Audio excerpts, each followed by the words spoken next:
Ladies and gentlemen, the President of the United States, Barack Obama.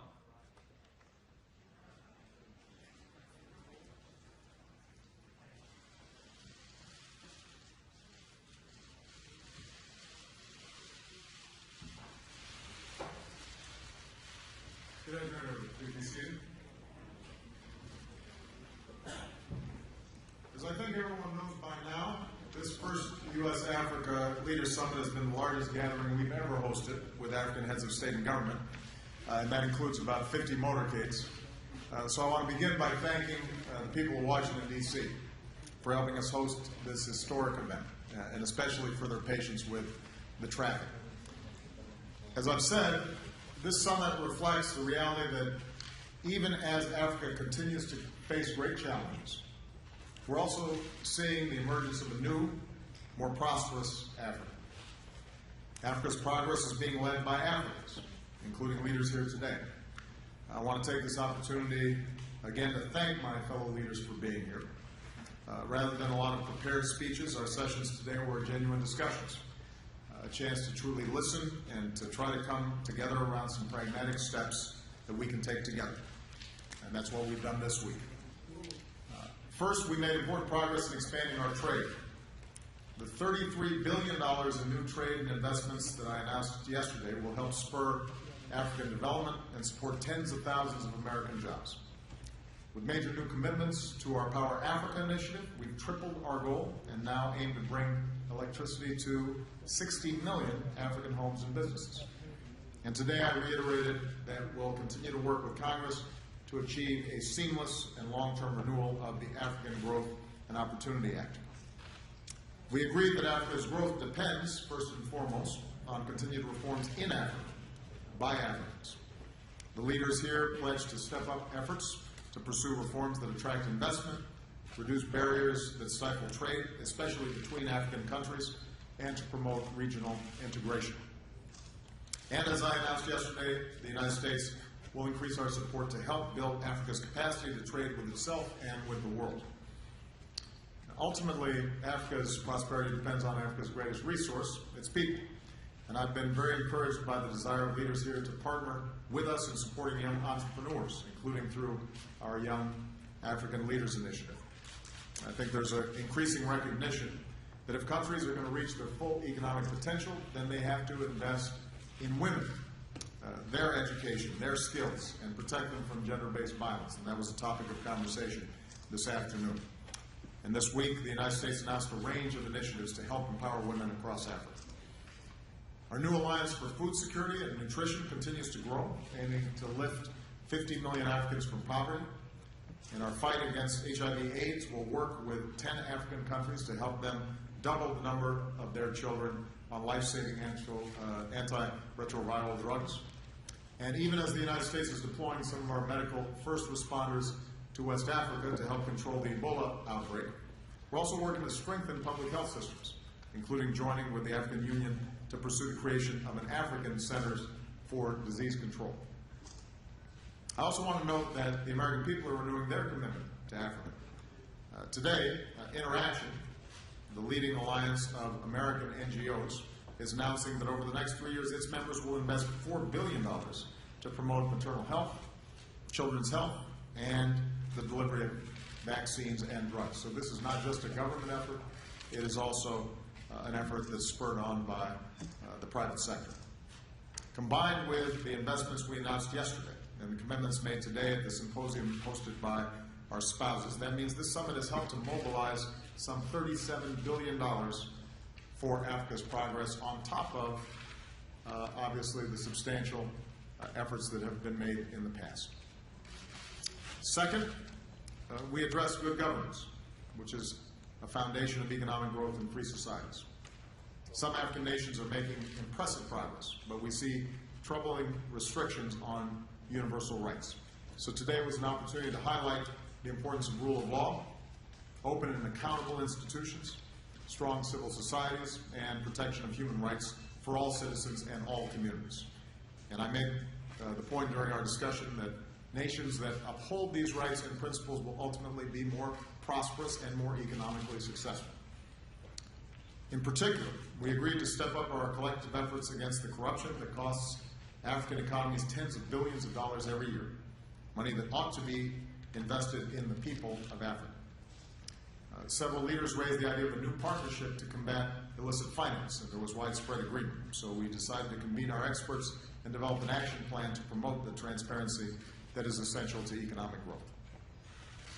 Third, we're deepening our security cooperation to meet common threats from terrorism to human trafficking.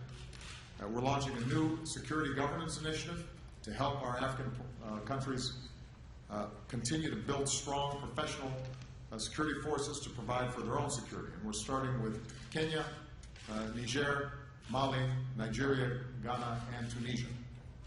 During our discussions, our West African partners made it clear that they want to increase their capacity to respond to crises. So the United States will launch a new effort to bolster the region's early warning and response network and increase their ability to share information about emerging crises. We also agreed to make significant new investments in African peacekeeping. The United States will provide additional equipment to African peacekeepers in Somalia and the Central African Republic. We will support the African Union's efforts to strengthen its peacekeeping institutions. And most importantly, we're launching a new African peacekeeping rapid response partnership with the goal of quickly deploying African peacekeepers in support of UN or AU missions. And we'll join with 6 countries that in recent years have demonstrated a track record as peacekeepers: Ghana, Senegal, Rwanda, Tanzania, Ethiopia, and Uganda. And we're going to invite countries beyond Africa to join us in supporting this effort, because the entire world has a stake in the success of peacekeeping in Africa. In closing, I just want to say that this has been an extraordinary event, an extraordinary summit. Given the success that we've had this week, we agreed that summits like this can be a critical part of our work together going forward, a forcing mechanism for decisions and action. So we agreed that the U.S.-Africa Leaders Summit will be a recurring event to hold ourselves accountable for our commitments and to sustain our momentum. And I'll strongly encourage my successor to carry on this work, because Africa must know that they will always have a strong and reliable partner in the United States of America. So with that, I'm going to take a couple of questions. I'm going to start with Julie Pace of Associated Press. Where's Julie? There she is. Thank you, Mr. President. There's been a lot of discussion surrounding this summit about the Ebola outbreak in West Africa, and there's an untested and unapproved drug in the U.S. that appears to be helping some of the Americans who are infected. Is your administration considering at all sending supplies of this drug if it becomes available to some of these countries in West Africa? And could you discuss a bit the ethics of either providing an untested drug to a foreign country or providing it only to Americans and not to other countries that are harder hit if it could possibly save lives? Well, I think we've got to let the science guide us. I don't think all the information's in on whether this drug is helpful. What we do know is that the Ebola virus, both currently and in the past, is controllable if you have a strong public health infrastructure in place. And the countries that have been affected are the first to admit that what's happened here is that their public health systems have been overwhelmed. They weren't able to identify and then isolate cases quickly enough. You did not have a strong trust relationship between some of the communities that were affected and public health workers. As a consequence, it spread more rapidly than has been typical with the periodic Ebola outbreaks that occurred previously.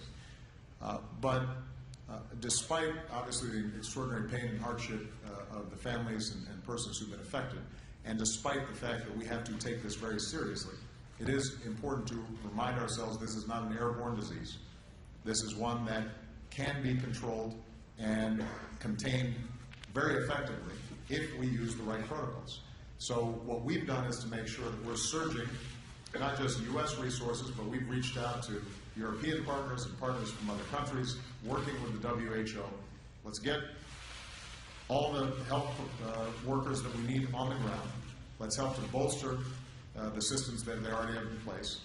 Let's nip as early as possible any additional outbreaks of the disease.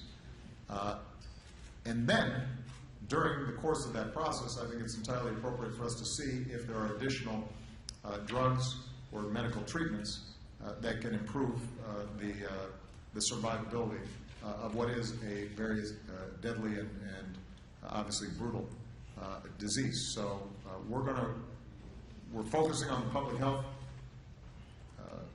approach right now because we know how to do that. But I will continue to seek information about what we're learning with respect to these drugs going forward. If this drug proves to be effective, would you support fast-tracking its approval in the United States? I think it's premature for me to say that because I don't have enough information. I don't have enough data right now to offer an opinion on that. John Carl, ABC News. Thank you, Mr. President. When you were running for president, you said, quote, "The biggest problems we're facing right now have to do with George Bush trying to bring more and more power into the executive branch and not go through Congress at all, and that's what I intend to reverse." So my question to you, has Congress's inability to do anything significant given you a green light to push the limits of executive power, even a duty to do so, or put another way, does it bother you more to be accused of being an imperial president pushing those limits, or to be accused of being a do-nothing president who couldn't get anything done because you faced dysfunctional Congress? Well, I think that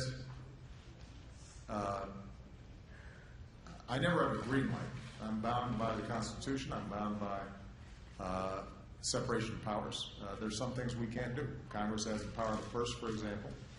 I would love to fund a large infrastructure proposal right now that would put millions of people to work and boost our GDP. We know we've got roads and bridges and airports and electrical grids that need to be rebuilt. But without the cooperation of Congress, what I can do is speed up permitting process, for example. I can make sure that we're working with the private sector to see if we can channel investment into much-needed projects. But ultimately, Congress has to pass a budget and authorize spending. So I don't have a green light.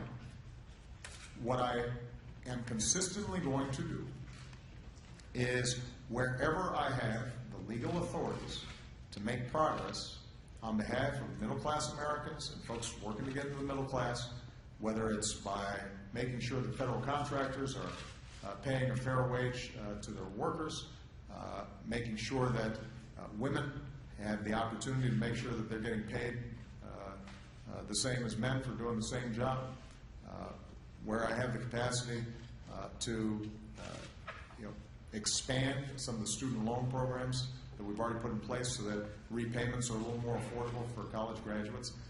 I'm going to seize those opportunities, and that's what I think the American people expect me to do. My preference in all these instances is to work with Congress because not only can Congress do more, but it's going to be longer lasting. And when you look at, for example, congressional inaction, and in particular the inaction on the part of House Republicans when it comes to immigration reform, here's an area where, as I've said before, not only the American people want to see action, not only is there 80% overlap between what Republicans say they want and Democrats say they want, we actually passed a bill out of the Senate that was bipartisan. And in those circumstances,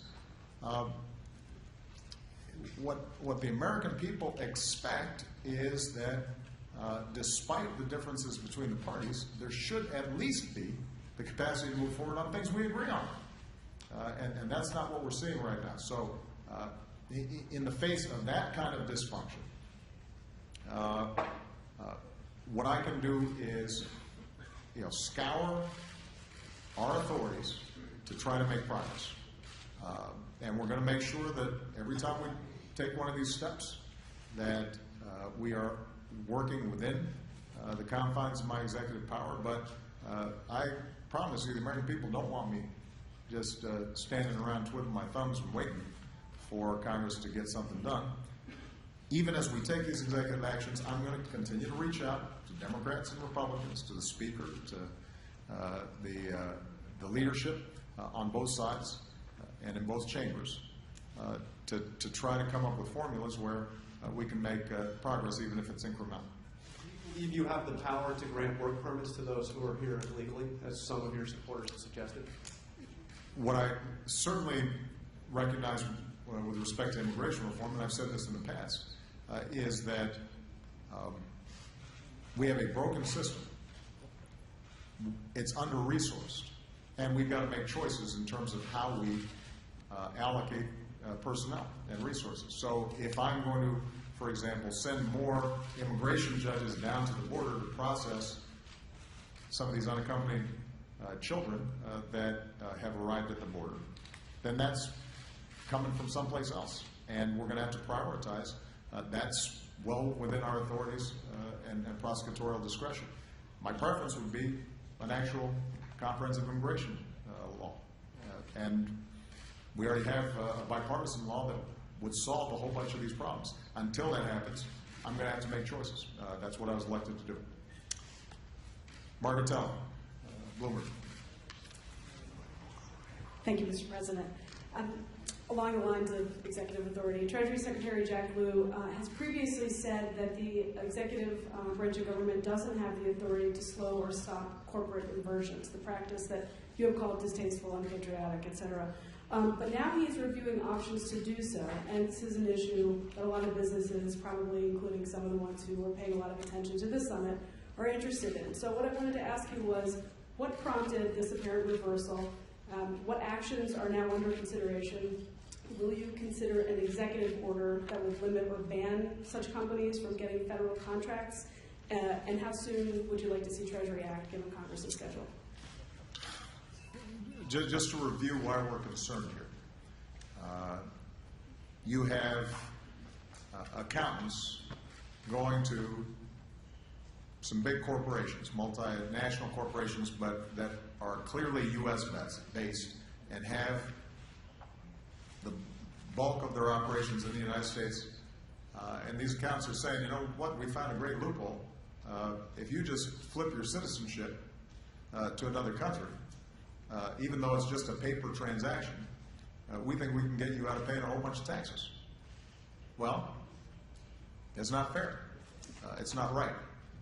The lost revenue to Treasury means it's got to be made up somewhere, and that typically is going to be a bunch of hardworking Americans who either pay through higher taxes themselves or through reduced services. And in the meantime, the company is still using all the services and all the benefits of effectively being a U.S. corporation. They just decided that they go through this paper exercise. So there is legislation working its way through Congress that would eliminate some of these tax loopholes entirely. And it's true what Treasury Secretary Lew previously said, that we can't solve the entire problem administratively. But what we are doing is examining, are there elements to how existing statutes are interpreted by rule or by regulation or tradition or practice that can at least discourage some of the folks who may be trying to take advantage of this loophole. And I think it's something that would really bother the average American, the idea that somebody renounces their citizenship but continues to entirely benefit from operating in the United States of America, just to avoid paying a whole bunch of taxes. We're reviewing all of our options as usual, and related to the answer I gave Jonathan about executive actions. My preference would always be for us to go ahead and get something done in Congress. And keep in mind, it's still a small number of companies that are resorting to this, because I think most American companies are proud to be American, recognize the benefits of being American, and are responsible actors and willing to pay their fair share of taxes to support all the benefits that they receive from being here. But you know, we don't want to see this trend grow. We don't want companies who have up until now been playing by the rules, suddenly looking over their shoulder and saying, you know what, some of our competitors are gaming the system, and we need to do it too. That kind of herd mentality, I think, is something we want to avoid, so we want to move quickly, as quickly as possible. Just to clarify, the federal contracting seems like an area that you've liked to, it's worked well for you on issues like promoting gay rights or contraception policy. Is it fair to assume that that would, attaching this to federal contractors would be the first thing you would think of? Margaret, I'm not going to announce specifics in dribs and drabs. When we've done a thorough evaluation, we understand what our authorities are, I'll let you know. Chris Jansen, NBC News. Thank you, Mr. President. Russia said today that it is going to ban food and agricultural product imports. That was about $1.3 billion last year. At the same time, Defense Secretary Chuck Hagel said that the massing of troops along the border of Ukraine increases the likelihood of an invasion. Are sanctions not working? Well, we don't know yet whether sanctions are working. Sanctions are working as intended in putting enormous pressure and strain on the Russian economy. That's not my estimation. If you look at the markets and you look at estimates in terms of capital flight, if you look at projections for Russian growth, what you're seeing is that the economy has ground to a halt. Somewhere between $100 and $200 billion of capital flights taking place. You're not seeing a lot of investors coming in new to start businesses inside of Russia. And it has presented the choice to President Putin as to whether he is going to try to resolve the issues in eastern Ukraine through diplomacy and peaceful means, recognizing that Ukraine is a sovereign country and that it is up ultimately to the Ukrainian people to make decisions about their own lives, or alternatively continue on the course that he's on, in which case he's going to be hurting his economy and hurting his own people over the long term. And in that sense, we are doing exactly what we should be doing. And we're very pleased that our European allies and partners joined us in this process, as well as a number of countries around the world. Having said all that, the issue is not resolved yet. You still have fighting in eastern Ukraine. Civilians are still dying. We've already seen some of the consequences of this conflict in the loss of the Malaysian Airlines airline or jetliner. And the sooner that we can get back on a track in which there are serious discussions taking place to assure that all Ukrainians are heard, that they can work through the political process, that they're represented, that the reforms that have already been offered by the government in Kiev are implemented to protect Russian speakers, to assure decentralization of power. The sooner that we move on those, and the sooner that President Putin recognizes that Ukraine is an independent country, it's only at that point where we can say that the problem's truly been solved. But in the meantime, sanctions are working the way they're supposed to. The troops that are massing on the border are more highly trained. They seem to have more sophisticated weaponry, according to intelligence. Does that make you reconsider, as a few Democrats have suggested, providing lethal aid to Ukraine, given those troop movements? Well, keep in mind that the Russian army is a lot bigger than the Ukrainian army. So the issue here is not whether the Ukrainian army has some additional weaponry. At least up until this point, they've been fighting a group of separatists who have engaged in some terrible violence, but who can't match the Ukrainian army. Now, if you start seeing an invasion by Russia, that's obviously a different set of questions. We're not there yet. What we have been doing is providing a whole host of assistance packages to the Ukrainian government and to their military. We will continue to work with them to evaluate on a day-by-day, week-by-week basis what exactly they need in order to be able to defend their country and to deal with the separatist elements that currently are being armed by Russia. But the best thing we can do for Ukraine is to try to get back on a political track. David Ojito, the Standard. Thank you, Mr. President. You've been hosting African kings, prime ministers, and presidents for the last 3 days. But back home in Africa, media freedom is under threat. The work of journalists is becoming increasingly difficult. In Egypt, our Al Jazeera colleagues are in jail. In Ethiopia, dozens of journalists are in prison. In Kenya, they have passed very bad laws targeting the media. What can the international community do to ensure that we have a strong media in Africa? And more importantly, to secure the release of the journalists who are behind bars. And two, so many countries in Africa are facing threats of terror. I'm glad you mentioned a few measures you're going to take.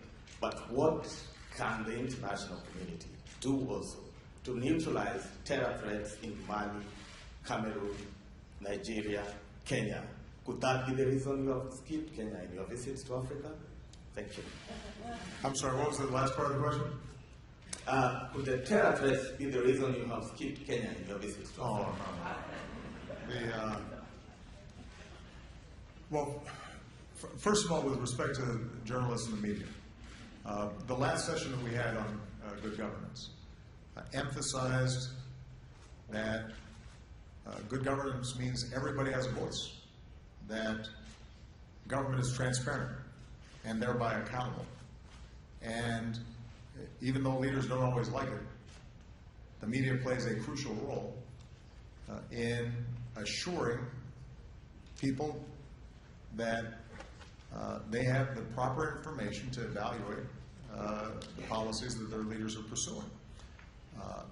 And so we have been very consistent in pushing governments, not just in Africa, but around the world, to respect the right of journalists to practice their trade as a critical part of civil society and a critical part of any democratic norm. The specific issue of the Al Jazeera journalists in Egypt, we've been clear both publicly and privately that they should be released. We have been troubled by some of the laws that have been passed around the world that seem to restrict the ability of journalists to pursue stories or write stories. We've also been disturbed by efforts to control the internet.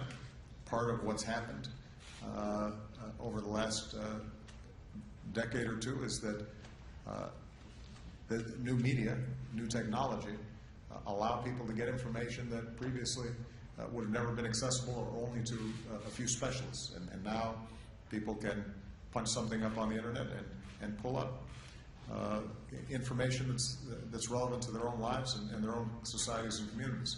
So we're going to continue to push back against these efforts, as is true on a whole range of issues.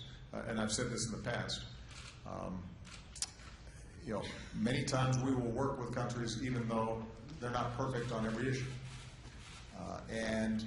We find that in some cases engaging a country that generally is a good partner but is not performing optimally when it comes to all the various categories of human rights, that we can be effective by working with them on certain areas and criticizing them and trying to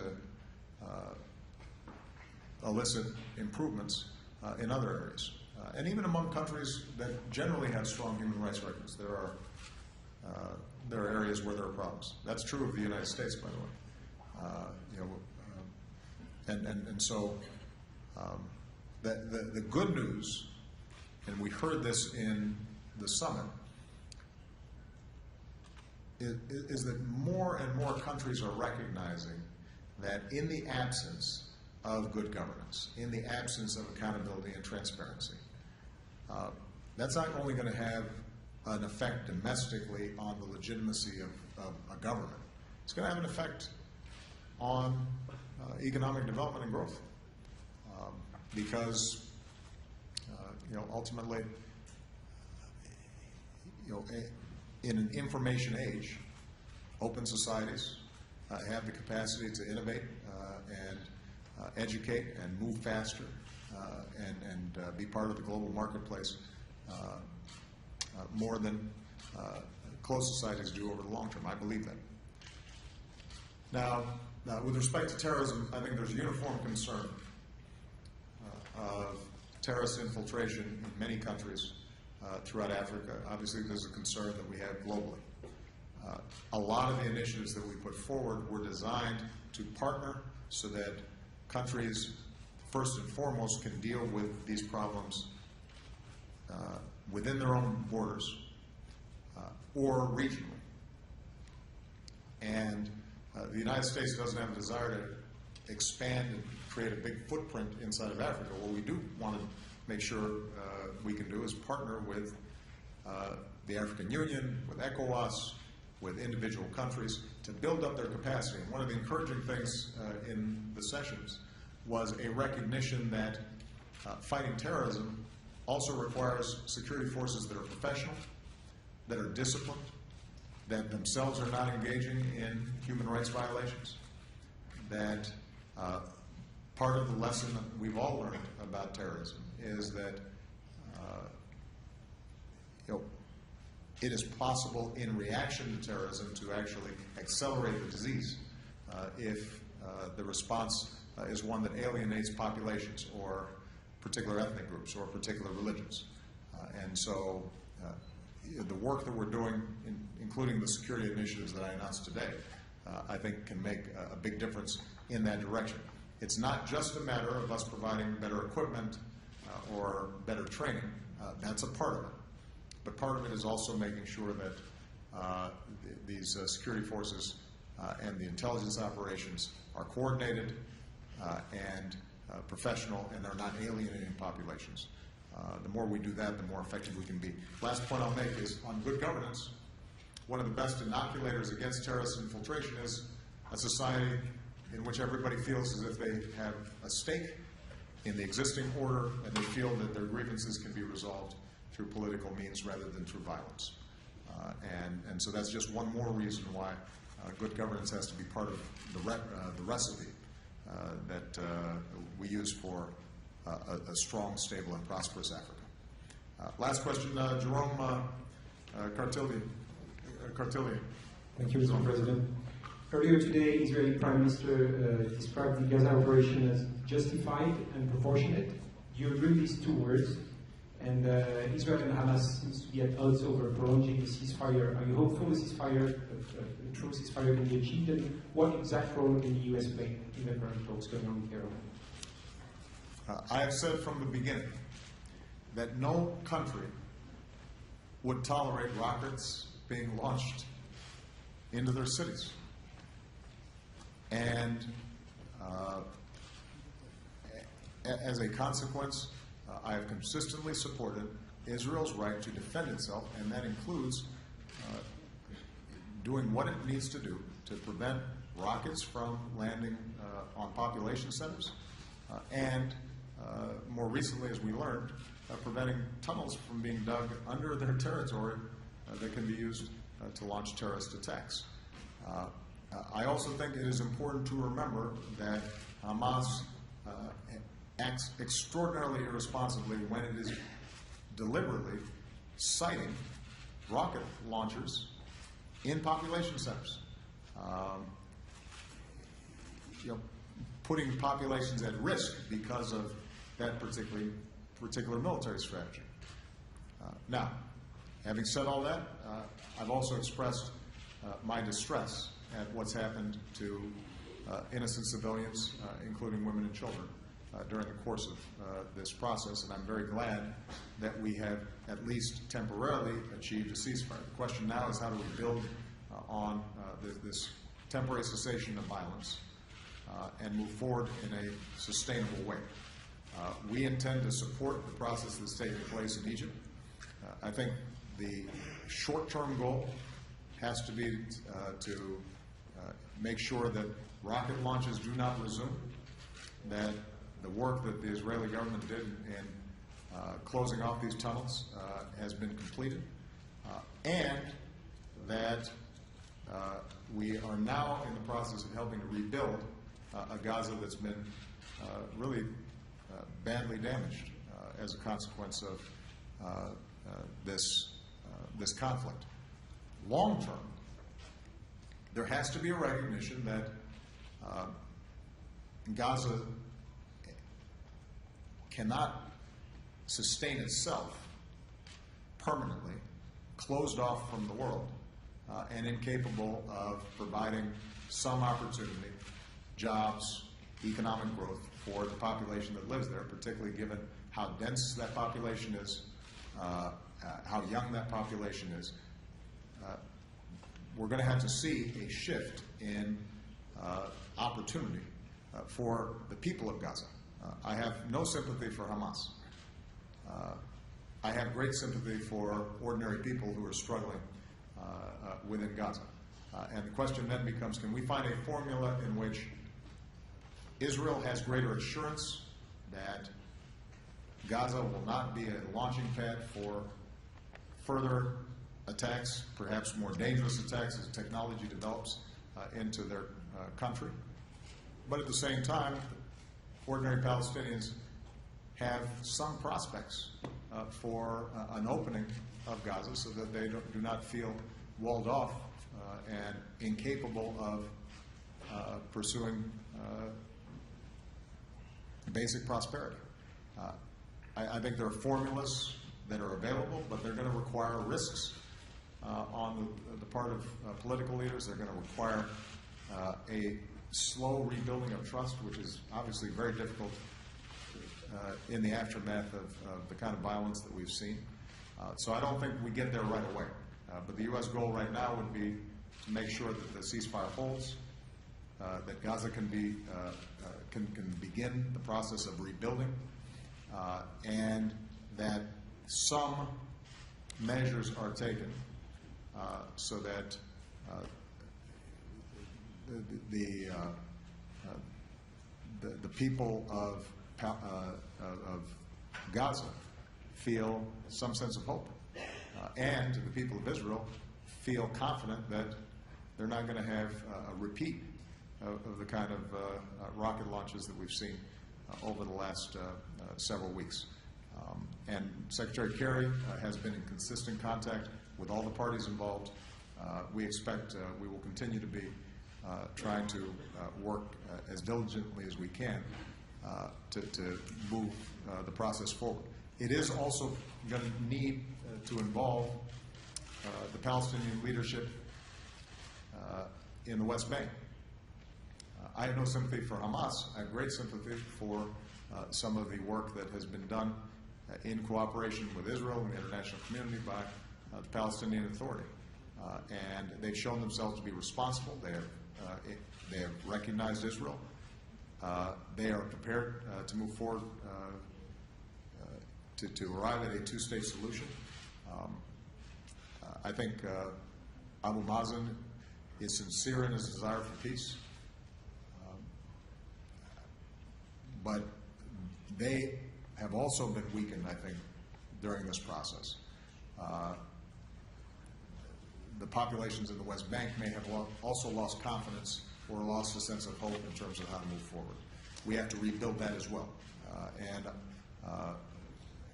They are the delegation that's leading the Palestinian negotiators. And my hope is that we'll be engaging with them to try to move what has been a very tragic situation over the last several weeks into a more constructive path. All right? Thank you very much, everybody, and thank you all who participated in the Africa Summit. It was an outstanding piece of work, and I want to remind folks, in case they've forgotten, of the incredible young people who participated in our Fellows Program. We're very proud of you, and we're looking forward to seeing all the great things that you do when you go back home. All right? Thank you.